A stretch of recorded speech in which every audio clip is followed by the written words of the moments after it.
빠지직하는 우라늄이 네. 플루토늄으로 정제되듯이 사랑이 정제와 그다음에 단련과 인내와 배려와 이런 걸 통해서 정으로 바뀌는 거예요. 응? 정으로. 바뀌다.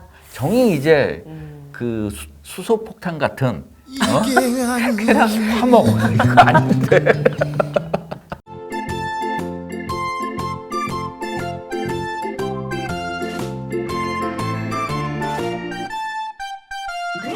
김대호 기자의 오봉연애 뉴스. 뉴스. 여러분 좋아요와 구독 구독 눌러주세요. 주실 때 피디님 표정 너무 귀엽지 그러니까 않으세요? 네. 아. 태양의 후예네. 또 태양의 후예가 나왔습니다. 네. 송중기, 네. 그다음에 또 이제 그 송혜교 씨에 네. 대해서 사건에 대해서 태양의 후예가 태양의 후회가 회. 됐다라고 이야기를 한 지 며칠이 안 돼서 그렇죠. 또 다시 태양의 후회가 얘들이 네. 얘 중에 한 명이 태양의 후회를 했는데 맞소송에 걸리는 그 사건이 벌어졌습니다. 네, 맞습니다. 빌 스택스가 그 전 아내였던 박환희 씨를 상대로 해서 네. 사이버 명예훼손 등의 혐의로 수원지방검찰청 성남지청에 지난달 26일 날 네. 이제 고소를 했어요. 네. 사이버 명예훼손 이거는 이제 일반 명예훼손하고 다른 형태이거든요. 그러니까는 그 형법이 아니라 같은 뭐 그 동종인데, 그러니까 박환희 씨가 인스타그램을 통해 가지고 자신의 명예를 훼손했다는 내용이에요. 일단 이제 빌스텍스의 입장을 좀 전하면 네.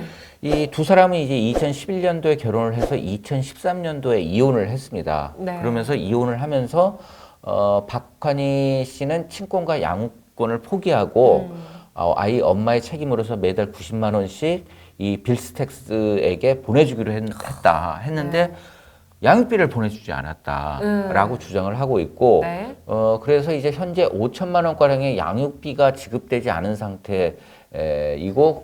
상태였는데 고소권 이후에 양육비를 지급했다라고 주장을 하고 있어요. 네. 그러면서 또 이제 그 박한희는 5년 동안 아이를 보려고 하지 않다가 최근에 이 자신들의 권유에 의해서 아들을 만나기 시작을 했고 네. 호화로운 삶을 공개하면서 정작 엄마로서의 역할과 합의상을 이행하지 않았지만 오랜 시간 이거에 대해서 문제 삼지 않았다. 빌스텍스의 주장은. 네. 박한희 씨가 SNS를 통해서 빌스텍스와 관련한 사실과 다른 내용을 지속적으로 유포하고 비난을 일삼아서 가족에게까지 피해가 막심하고 그다음에 또 대중들로부터 무분별하게 전달이 되어지면서 더 이상 볼 수 없다. 그래서 이제 고소를 했다라는 게 이제 그 빌스텍스의 요점 사항이에요. 이에 대해서 네. 박환희 씨는 네. 이 고소가 26일 날 이루어졌는데 6월 26일부터 한 5일간 지금 며칠이 지났죠? 네. 굉장히 고민을 많이 하다가 결국은 본인의 입장을 밝혔습니다. 그래서 네. 이에 대해서 이제 박한희 씨는 그 변호사를 통해서 입장을 전달을 했어요. 네. 그래서 이제 박한희 씨는 그 2019년 4월 11일 날 인스타그램 라이브 방송을 통해서 그간의 가정 생활을 언급한 것을 허위 사실을 지속적으로 유포한 것이라고 하면 적반하장이다. 그래서 그러면서 고소까지 한 거에 대해서 굉장히 큰 충격을 받았다고 이야기를 하고 있어요. 그러니까는 본인이 이야기하기를 2019년 4월 11일 날 라이브 방송을 했던 부분에 대해서는 인정을 하지만 그게 허위의 사실이라고는 아니라는 거예요. 이 두 사람의 사랑 관계에 대해서도 조금 그 자세하게 설명을 했습니다. 네. 이 두 사람은 이제 동거를 하기 시작한 게 결혼을 2011년도에 했는데 2009년 8월부터 했어요. 동거부터 시작하셨구나. 그때 당시 이제 박한희 씨 나이가 19살 만으로. 딱 정말 성인이 되자마자 동거를 시작한 거네요. 네. 그리고 사귀고. 이 빌스텍스는 나이 차가 10살 위. 네, 맞아. 나이 차이 많은 걸로 알고 그러니까 있어요. 29이었죠. 그래서 이제 당시 그 뭐 결혼 생활을 하면서 박한희 씨의 주장에 따르면 빌스텍스의 말을 그 전적으로 듣는 그런 처지였고 그 다음에 또 이 빌스텍스가 굉장히 감정이 굉장히 폭발적으로 될 때가 있었대요. 그런 거에 대해서 다 참고 있었는데 그 2011년도 결혼을 네. 하고 나서 이제 이 임신한 사실을 알고 2011년 8월에 결혼식을 하게 된 거죠. 그래서 2012년 1월에 이제 아들을 출산한 거예요. 근데 결혼 생활이 굉장히 안 좋았다 그럽니다. 그래서 폭행과 이제 폭언이 이어졌고 그러면서 또 사과와 용서가 수차례 계속 이어졌다는 게 이 박한희 씨 주장이에요. 네. 그러면서 이제 남편이 이 성관계를 거부를 했다 그래요. 아기를 낳고 나서. 아기를 낳고 나서. 그러다가 이제 2012년 10월, 그러니까 아기를 낳고 9개월이 흘렀을 때쯤이죠. 아이가 이제 돌이 되지 않았을 때, 반포동 이제 빌라로 이사를 하고서 이제 정리가 끝난 뒤에 뭐 이삿짐을 하고 나서 이제 대판 싸웠나 봐요, 두 사람이. 예, 대판 싸웠는데, 그 소리를 듣고 이제 시아버지가 나와서 이 박한희 씨가 시아버지에게 그런 얘기를 했다 그럽니다. 오빠가 너무 무서워서 같이 못 살겠다. 노력했지만 점점 더 심해지지 않느냐. 이러다가 제가 정말 살인을 당하게 되면 제가 죽는 건 하나도 안 무섭지만 제가 겁이 난다. 차라리 어머님, 아버님을 제가 제 부모님으로 모시고 살 테니 어머님, 아버님과 제 아들과 그러니까 손자죠. 네. 손자와 이제 함께 살면 안 되겠냐라고 이제 말을 했다고 그럽니다. 그때 이제 갑자기 박한희 씨의 시아버지가 박한희 씨의 옷을 붙잡고 또 이제 해가지고 도망치다시피 해서 이제 했는데 머리채를 잡고서 집으로 시아버지가. 끌려 들어갔대요. 그런 상황에 대해서는 뭐 박한희 씨 일방적인 주장이지만 이 재판 과정에서 뭐 소상하게 나올 부분인 거겠죠. 네. 어느 쪽이 옳은지에 대해서는. 그래서 이제 결국은 이 별거를 시작을 하게 됐고 그러면서 이제 어머니과 친구의 집을 이 박한희 씨는 굉장히 오고 가는 생활을 또 했었다고 합니다. 그러면서 이제 박한희 씨가 굉장히 용기 내서 이야기를 했는데 네.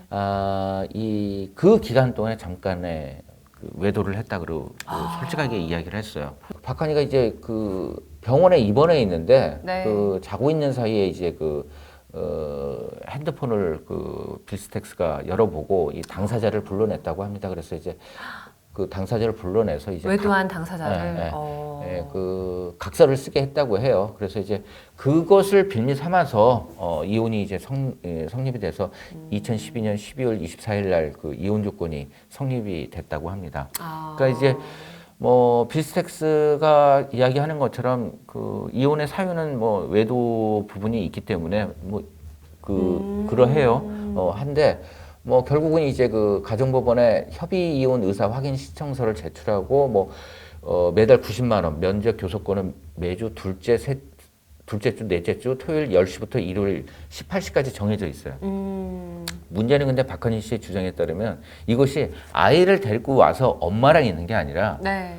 아이가 있는 시아버지하고 시어머니가 사는 그 집에서 토요일부터 일요일까지 있어야 되는 거예요. 장소가 다르군요. 데리고 오는 게 아니라 가서 봐야 되는 입장인 그렇죠. 거죠. 시아버지, 시어머니 머리채 잡았던 시아버지와 함께 있어야 되는 상황이 되는 거죠. 또 이제 2013년 10월부터는 이제 아예 시부모들이 아이 보러 오지 마라. 라고 이야기를 했다 그래요. 그래서 울면서 이제 했는데 이 아들이 이제 재혼을 할 것 같으니까 엄마를 2명 만들 수 없지 않겠느냐. 그러면서 이제 너도 재혼을 해라.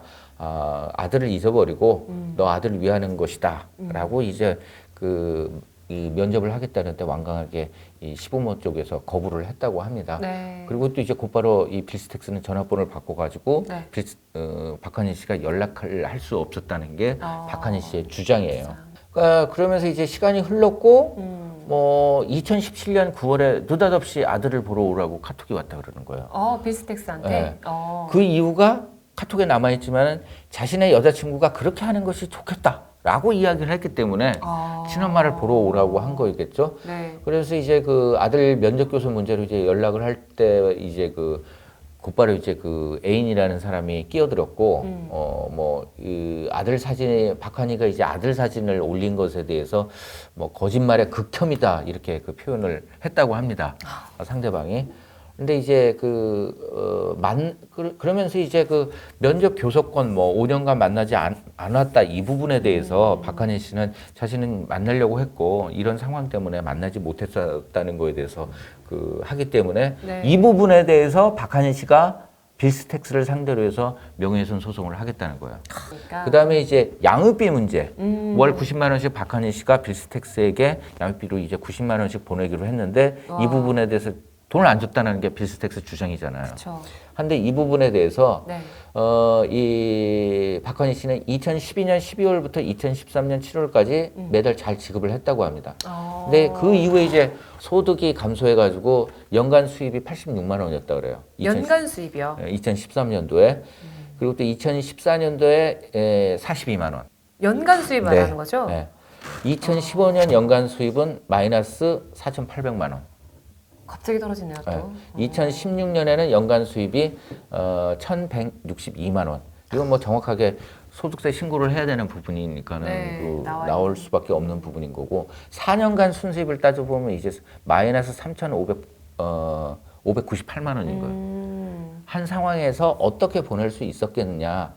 나도 굉장히 안타까웠고 했는데 이제 2016년도에 태양의 후에 박영 이후에 조금씩 인지도가 올라가면서 수입이 생겨서 네. 다시 양육비를 보내기 시작했대요. 한데 이제 이 박한희는 그 양해를 구했고 이거에 대해서 이제 밀린 양육비를 보내던가 면접권을 할 때마다 네. 그동안 안 냈던 것 같다 보내던가 뭐 이런 얘기를 이제 그 빌스텍스가 한 거죠. 이야기를 했다 그런 것이죠. 하지만 이제 그 5천만 원 가량의 이 양육비가 지급되지 않은 상태라면서 이제 고소를 했다 그러는데 네. 이거는 이제 고소권 이후 양육비를 지급을 했다 그럽니다. 그러니까 박한희 씨는 매우 악의적으로 자신을 나쁜 엄마로 만들었는데 이것 자체가 허위사실이기 때문에 빌스텍스에 대해서 허위사실 적시 명예훼손 이 부분은 이제 빌스텍스는 이제 그 사이버상 명예훼손이고 네.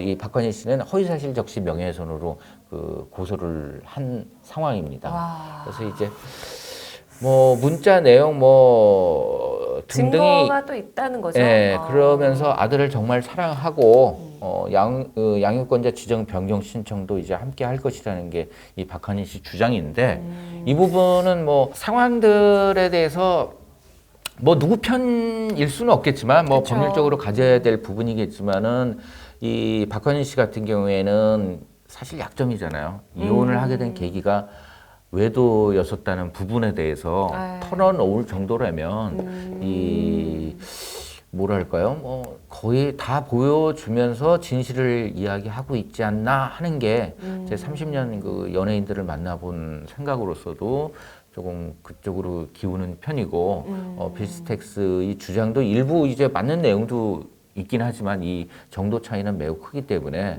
재판 과정에서 밝혀질 것 같아요.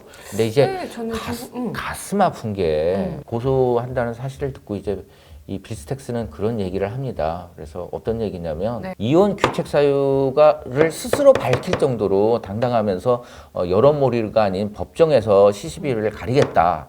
근데 뭐 굳이 그 이혼 규책 사유 부분에 대해서 이미 뭐 그 박한희 씨가 이야기한 부분인데 여기다가 그 한마디를 더한다는 게 차라리 그냥 이런 식으로 여론몰이 하는 거에 대해서 그 조금 안 좋고 나는 이제 그 법정에서 시시비비를 가리겠다 요 정도만 표현하면은 괜찮지 않았을까 하는 게 생각이지만 뭐 근데 이제 어찌 됐든 이 그 박한희 씨 같은 경우에 자신의 이제 치명적인 약점인 그 부분까지도 드러내놓은 상황이기 때문에 제일 좋은 방법은 상호간에 오해가 있었고 해서 이 선에서 끝내자. 그리고 앞으로 양쪽에 더 많은 발전을 원한다 하면서 악수하고 빠이빠이 하고 애기 자주 보게 하고 이러면 될 것 같은데 쉽지는 않을 것 같아요. 어찌됐든 좀 잘 좀 됐으면 그 아이를 위해서라도 잘 됐으면 하는 바람이 듭니다. 또 계속해서 또 용기를 갖고 네, 그리고